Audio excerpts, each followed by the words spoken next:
Welcome to Transformative Principal. I'm your host, Jethro Jones, and you can follow me on Twitter at Jethro Jones.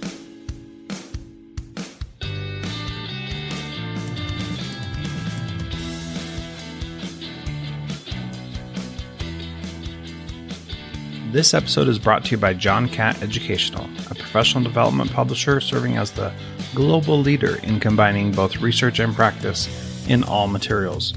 Find timely PD publications to support yourself and your faculty by visiting them online at us.johncattbookshop.com. Great instruction gets students engaged. TeachFX equips teachers with the instructional strategies and job-embedded feedback they need to get students engaged in virtual or in-person classes. Learn more about TeachFX and get a special offer at teachfx.com/transformativeprincipal.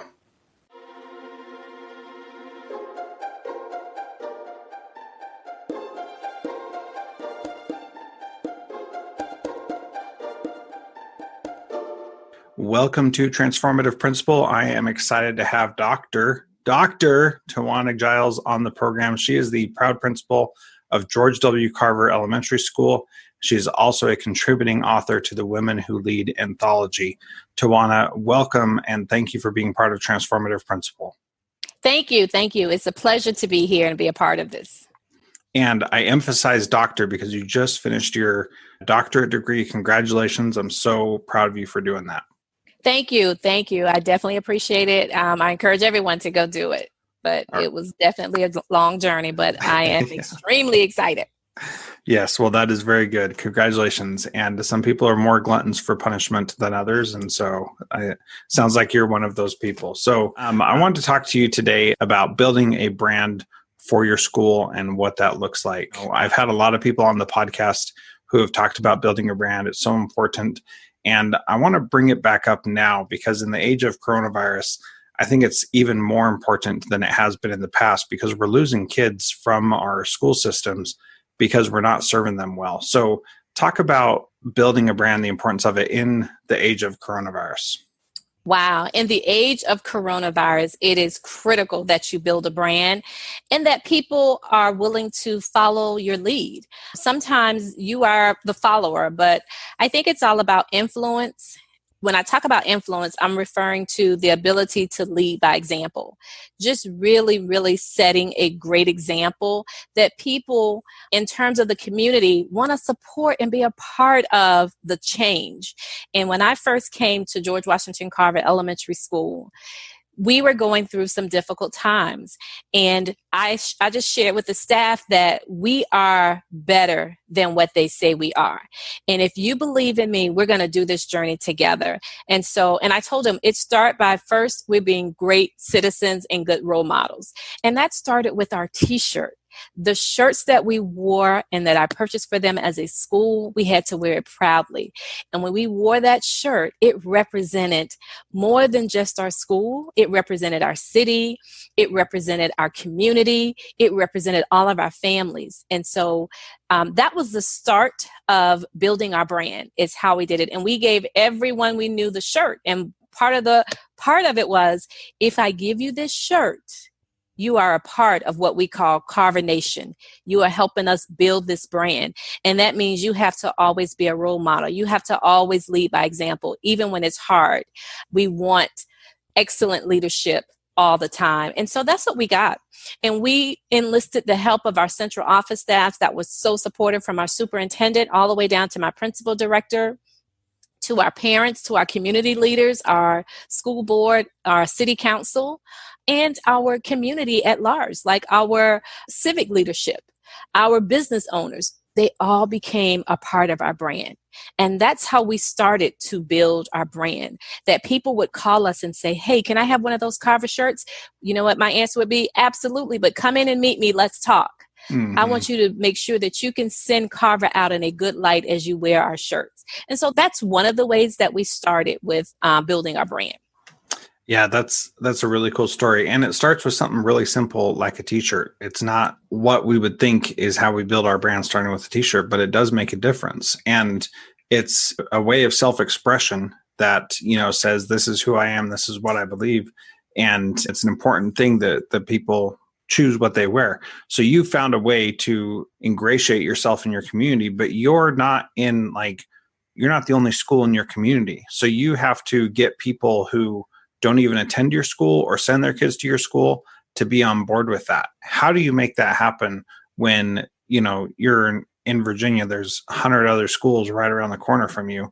How do you make yourself stand out? And is that important as a school to do that?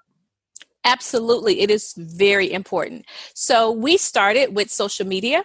So you have to have a large platform, and ours was Twitter. And because I love Twitter. So I started with Twitter. And every time I met someone, we would tweet them out. We would take pictures. We would show all the great things happening within our community. We became part of the community that we serve because ultimately we wanted Carver to be the hub of the community. When the mayor thought about having something for the community, hosted at Carver. When the superintendent thought about having something for the community, hosted at Carver. When the community wanted to have something, we opened our doors. And when we opened our doors, we had to own our reality. And we didn't have the best scores. In fact, we didn't have any scores. But we had the heart to get to where we needed to be. And so we kind of just really laid it out there for everyone. Here's where we are. And I started enlisting the community, and I started with our faith-based groups. We invited them in. We shared our data with them. We shared ways that they can become a part of Carver Nation in ways that they were most comfortable with, from reading books to volunteering to helping with cleanup. Then we started with our business group organizations, and we did the same thing. We welcomed them in. So when we had things like Read Across America, we invited everyone, and everyone came. And again, one of the things that they received was a warm welcome from us at the door and a Carver Nation t-shirt. And so if you wore that Carver Nation t-shirt, they knew that you were a part of what we did. And so it looked at individuals and brought them into a larger community. And what I said, one of my opening speech to the community at large was, I chose Carver Nation because I can't, as a principal, I can't do this work by myself, not even with my teachers or my assistant principal. I need the help of the community. I need you to own this school. And with your ownership, I will be indebted to you in terms of you will always get an update from me. Here's my cell phone number. All of the community have it. They can call me if they have questions. Don't assume, don't take chances. Here's my cell. Call me and ask me directly. We're having events, come to me. And so I added all of our community leaders. If you had a business in the Richmond Public Schools area, you were on my list to receive information about what's happening at Carver. You receive that through my weekly newsletter. And so that was very important. And I would always ask families for their email addresses and make sure that information got out on a regular basis. I really like that example, especially when it came to the faith-based groups where you said that they could participate, be a part of Carver Nation in a way that was comfortable to them. And I think that piece is super important because we don't always think about what's comfortable to them. So what are some of the ways that you saw them being involved? You mentioned a couple, but let's talk a little bit more about ways that people could be involved, especially now during coronavirus. How are people involved even when it's difficult to have people be involved, period? Sure. We have what we call Richmond International Kiwanis. They read books on tape and send the links to our teachers. And so they continue to read. So Kiwanis was a group, more than 250 volunteers and members that I also joined. And they are still a part of our community. They read books for our students, and then we send the links so that they're still visible to our community. On the weekends, we still do those cleanups. We have an organization that is sharing coats with our scholars because we serve an under-resourced population. And so we have communities that donate coats to our scholars, where I reach out to our teachers and we get a master spreadsheet going with our students' coat sizes, and they continue to do that. And so hands-on, they help us clean the building. They take ownership for volunteer opportunities. Because we're virtual, we had to get out. We serve about 400 students. We had to get out technology. We had to get out supply kits, and our community came in to help us distribute those and register our kids for those opportunities. And those were very important. In the summer, we had a back to school rally at our school. And again, we use volunteers to help with that. And it's just really just engaging in our community. We look at ways that they feel that they can do. Before we shut down, I used to do a quarterly parent breakfast where I would share the status of our schools to include our data, upcoming assessments, and just the happenings around Carver. Well, our faith-based community would provide breakfast for us, and they would stay on board for that. And so now they are able to do the bag lunches for us so we can give out to our teachers, so we can still celebrate them, making donations so that our scholars have what they need to have their desks set up at home. And so we're still getting those types of donations that support our scholars in different ways. And so we are very pleased with the way that our community have embraced us. One of the things that I'm most proud of was our community. We started a foundation, and this foundation was started with one of our most affluent communities in the city of Richmond. None of them have kids that attend Carver or that has ever attended Carver, but they saw the need and they bought into our philosophy and what we were trying to do. And we ultimately raised $100,000, actually $107,000 for resources for our school. And that would not have happened without the community believing in us. And we were so thrilled. And that was a fundraiser that was from, we worked all day that day, and we started our fundraiser at about 6:30. We finished at about 9:30.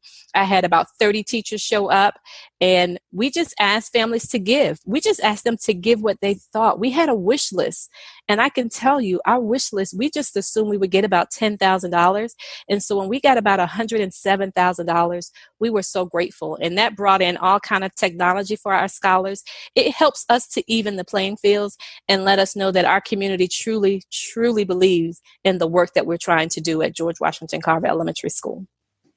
Yeah, that is a fantastic story. And when was that fundraiser? That was in January of 2020. January of 2020. That's amazing. So perfect timing, just in time for the coronavirus to hit.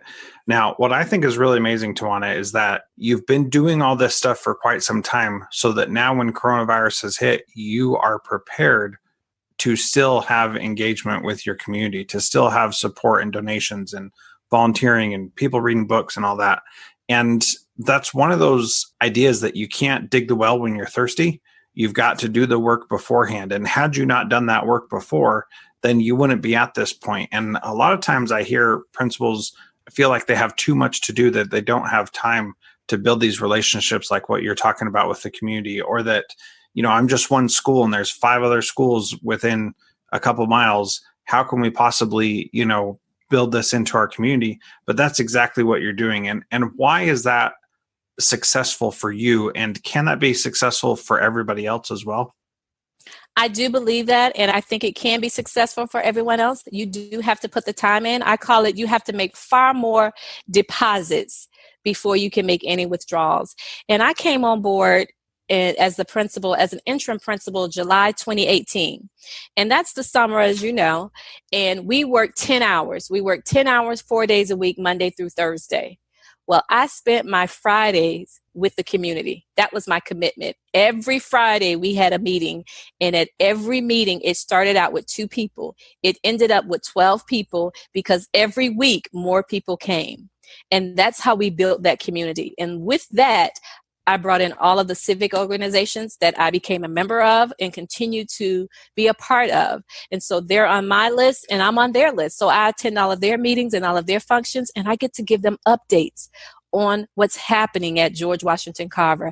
I get to be on their agenda. And that's the most important piece for me, is we get to tell our own story.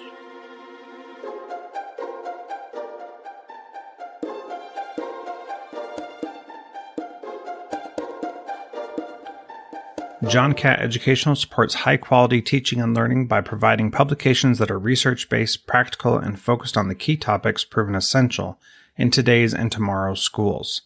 The latest John Catt publications include a book whose bold, transformative ideas amaze and infuriate people around the world, according to one reviewer, a title from global leaders in curriculum planning, practice, and retrieval, one book that says stop talking and start doing with regard to teacher well-being, and much more.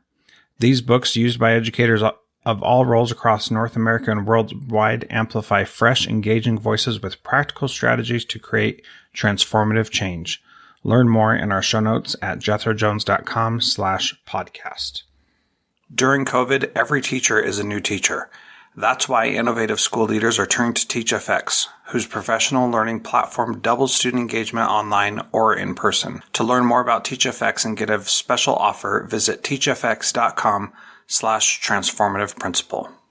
I created a new podcast with my friend Frederick Lane called Cybertraps. We are exploring the myriad risks and adverse consequences that can arise from the use and misuse of digital devices and electronic communication tools. Please subscribe to the Cybertraps podcast, and if you like it, please give us a rating. Here's an excerpt from an interview with Eric Stevens on the value of identity and being ethical in our work with underserved populations. If I approach my research with the intention of helping a group of people, but I am using the data that they themselves have created and have been replicated by their own personal identity, replicated over and over and over and over, my research is already flawed ethically. Some people, that's not a big thing. For me, it was problematic because I didn't want to feel like I was exploiting people, but I still wanted to help. What I ended up creating was I wanted to understand the prison system at the language level across time and across space in the United States. Basically, I wanted to understand if we send a person to prison, we're sending them to a correctional facility with correctional officers, and we give them handbooks to say, hey, this is what you should be doing. What I wanted to answer was at the language level with the technical documents that we hand to an inmate, what are we correcting them to? To what standard are we asking them to be at the language level? Check out more from this interview at cybertraps.com/7.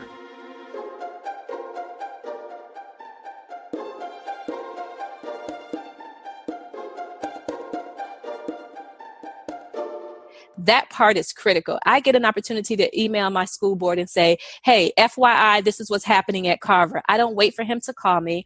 I reach out to him. I share photos with him. He comes to some of our staff meetings because we know that that is important to build those relationships. So yes, I do believe that, but you have to be willing to put the work in, and I bring my staff along with me. I don't do this work by myself. I bring my assistant principal, my leadership team, and some of my teachers come along just to make sure that they understand that we're all in this together. And so I do believe that you do have to give some time back, and we do that as often as we can. It's not just about you doing the work yourself. You enlist other people, they help you out.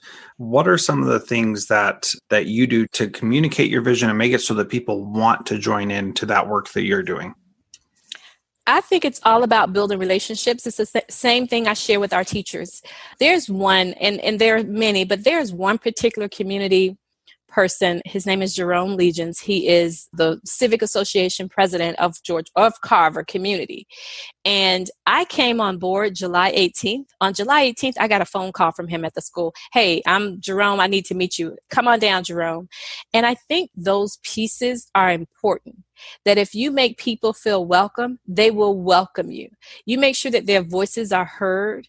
And we don't always agree, but we always listen to each other. And so we come together as a group of people, whether it's Kiwanis of Richmond, whether it's our faith-based groups such as Moore Street Baptist Church, Center Street Baptist Church, or our civic associations, Carver Civic Association, Historic Jackson Ward Civic Association, Monument Avenue Civic Association. That's a very, very different group of people. But we come together for the sake of the kids. And I start by saying, here's where we are today. This is what we need to do. And many of our families in our community don't know the experiences of our scholars. And so one of the groups I'm reading a book with, we've just finished one book, Stamped, and we are reading a new book together. And so those opportunities are opportunities that we have to build authentic relationships and get to know each other. We plant trees together on the grounds of Carver because, as I always said to them, if Carver looks good, your neighborhood's going to look good. Let's do this work together. And they absolutely buy in. And so I am very pleased at some of the relationships that we've built. And I don't believe, Jethro, that there's no plan. It's what do you need in your community and what does the community have to offer? So when a new business come up, I take my teachers, we're going to go to this new business because they're in our community. Because just like we want that business to support our school, we're going to also support that business, whether it's giving out gift cards to our teachers.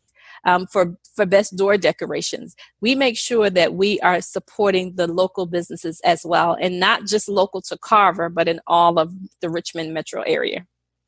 Yeah, and that's a big area. So that's a lot of places that you got to go support. But what it sounds like is that people want to be part of what you're doing and don't want to be left behind, that it's exciting to be part of what you're doing at George Washington Carver. And that piece, I think, is so vital also because it helps others to see that you're excited about what you can accomplish there and how you can make the school better and make the kids better. And really, that's what education is all about. As we talked in our episode last week with Marissa Thompson, that it's about teaching kids how to become the kind of adults that we want them to be. So, you've only been there for 2 years. That's not very long. And you've already made these great inroads with the community and different things like that. Was this a foundation that was laid by the previous principal, or is this something that you've stepped into on your own because you think it's so powerful? It's what my community needed. It was not there before I got there, but it's what my community needed. And I do my very best to listen to the needs of the community.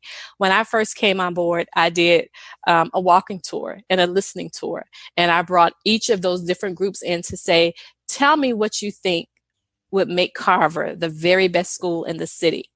And with that, I took everything they had to say and say, would you be willing to partner with me to help us get there? That is what is helping us bridge that gap for my scholars and helping our scholars. And I always say, we put our scholars first. If it's about our scholars, we're going to do it. If it's going to make their world a little bit better, we will do that. And that's what we've done, from planting trees to painting our building to getting new technology to making sure that they're warm in the winter to giving out Christmas gifts at Christmas time. I am very pleased with the work that we have done and that we will continue to do. And the community support is phenomenal. We could not do it without our community support. I'm getting this smile on my face because I can see your passion for it and how it's so valuable to you. And it's hard to not get caught up in that myself, even though I've interviewed a lot of people, Tiawana, and I've heard a lot of the same things. Even though you're saying a lot of the same things, I can tell that it means something real to you. And, going around asking everybody what they need takes time, takes effort. It's a big deal, but it's also your response. It's what my community needed is so powerful. That really is how we should make decisions. And to plug my own stuff here, but in my book, School X, that's exactly what I talk about, designing your school to meet the needs of those who are right there in front of you. And that's exactly what you're doing. And I so appreciate it because it's easy to say, here's how we make schools better and this is what we need to do. But what it comes down to is people like you saying, this is what needs to happen because the community says it, and I'm going to do what the community is looking for. I'm going to do what our scholars need. And that approach is just valuable. So how do you lift up others to be leaders in this system as well, so that it's not only you and it's not all you, but it's other people as well? This is where you have to be very creative. Traditionally, every school has a leadership team with certain roles, the assistant principal and different roles. But this year, I wanted to be very creative and task out. We created what we call a resource teacher who supports all of our scholars. We have an interventionist, reading and math, and a coach, reading and math, and an instructional compliance coordinator who's in charge of special education. We also have team leads. And what I have asked of them is to walk the walk with me. The work that we have to do, I need you guys to sign up for one of these events. And I have many teachers in my building. I'm thinking of one, my second grade team, Ms. Taylor, Ms. Graham, Ms. Bell. They have signed up for every public event we have had, whether it's in the evening or during the day or on a Saturday. They have been there. And those are the things that make a difference. That's how you build leaders. You have to model this work with them. I can't just tell them. It's important that I model for them. And so all the way down from my instructional leadership meetings, I need to model. I model how I want this agenda to be. We talk about shared decision making. Guys, do you agree with this? What are your thoughts? What would be the pushback? Why is that the pushback? How do we counter that? And so making sure that we are looking at it from all lenses, but we're bringing people along with us. I tell the teachers, hey, I want you to look over this and tell me your thoughts. Once you tell me your thoughts, we're going to make a decision and finalize it. I think it's very important to bring people along with you. I think the greatest compliment that a principal could have is have their subordinates become assistant principals and principals. And so that's the hope. Bringing them along, making sure that they're with me, that they're modeling, that they're prepared for these leadership roles. When we go to fundraising events, they're on the front line. When we're volunteering, they're on the front line. When it's time to lead our school and our teachers, they're on the front line representing. Anytime we have to speak on behalf of our school, everyone is in Carver gear because we want them to know that we are there to represent. And I can tell you there was one, we were looking at schedules again, and we have an 8:30 to 9 meeting every day. Well, the superintendent scheduled one of the teacher times for 8:30. And I asked my staff, hey, do you guys want to go to that? Yes, fine, go. Represent Carver well. Make sure you ask intelligent questions and wear your Carver shirts. And the next day, my teachers came back to me to say we were well represented. We were the one school that was well represented. And so that's how we build leaders. We set them up for success. We give them all the tools and all the resources they need to become successful. And then we model the way. It's important to say far more yeses than we ever say no to them. Give our teachers an opportunity to be successful and to grow a little. So I think that that's very, very important. Yeah, and once you start giving them opportunities for growth and becoming their best selves, then it's easy to say yes to what they're asking for because you know that they're asking for the right kind of things because you've modeled it, because you've set things up. Now, you talk about these different ways of getting people involved and feeling like they have ownership. What are some of the lessons that you've learned from things that didn't go well, some negative situations, or maybe not negative, but just like things that fell apart and it didn't work out? What are things that you've learned, even if you put people an opportunity to lead that out and then they faltered? What have you learned there? It's important that, yes, I have a leadership team that's small, built up of team leaders and people that have certain roles, but then you need teachers. You need a variety of people. You need your teachers on that panel. You need your instructional assistants on that panel. You need your office associates on that panel. You need your custodians on that panel, because it's important to hear everyone's voice.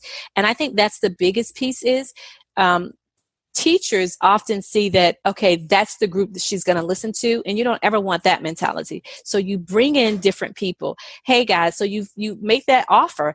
This is what we're trying to do. If you think you can help lead this work, I need you on this team.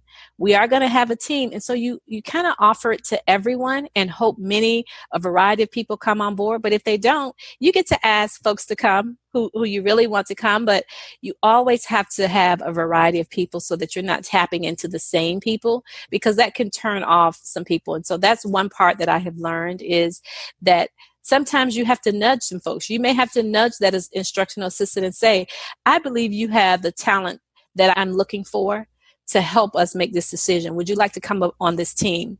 And that builds folks' confidence. Just asking a teacher, hey, can you be the team lead for the team this year? I've seen something in you. That builds confidence in teachers. Hey, have you ever thought about applying for the math coach? You're really good. You're passionate about this math. That's what I've learned is, as a principal, your word means a lot. Use it wisely. Use it to build people up, not to tear them down, because folks are always used to feedback in the form of evaluation. We have to find positive ways to give that feedback, and that is building people up. And the easy stuff, giving them leadership roles. And that sometimes, Jethro, that means I have to do a lot of the work to model for them, because I want them to be successful and I want them to know that I truly believe in them. And so those are the things I've learned, as well as checking in and checking on your people frequently, especially in this virtual world. A phone call, a card in the mail just goes a long way. A text message goes a long way. Those are the things that I have definitely learned that help build a positive school culture. Making a phone call when we're all zoomed out, sending a text when we've all been on our phones too long is definitely something that makes a big difference. I've had a couple of meetings with people this week, and I've said, well, we can do a Zoom meeting or we can just talk on the phone. And they're like, I'd rather just talk on the phone, to be honest. And we're kind of in that point where we're getting a little bit sick of this, not seeing people in person. And that matters. And still having that personal touch really is something that we've got to keep doing, even when it's difficult, even when we're tired, we still got to keep doing that. So in closing, Tiawana, what is one thing that a principal can do this week to be a transformative principal like you? Find something positive to tell every staff member on your team. Every single staff member, let them know that they are valued, even to the point of saying, hey, I love that picture that was in the background. I love it. Where did you get it? But letting people know you see them. You're not looking over them. I think that's the most important thing that I can do today and this week is really valuing my people, my staff, and letting them know that I see them and I appreciate the work that they are doing. Very good. Thank you so much, Tiawana, for being part of Transformative Principal. If you want to follow her on Twitter, you can follow her at Tiawana G. That's TIAWANAG. And once again, thank you, Tiawana. This was great. Thanks for your time.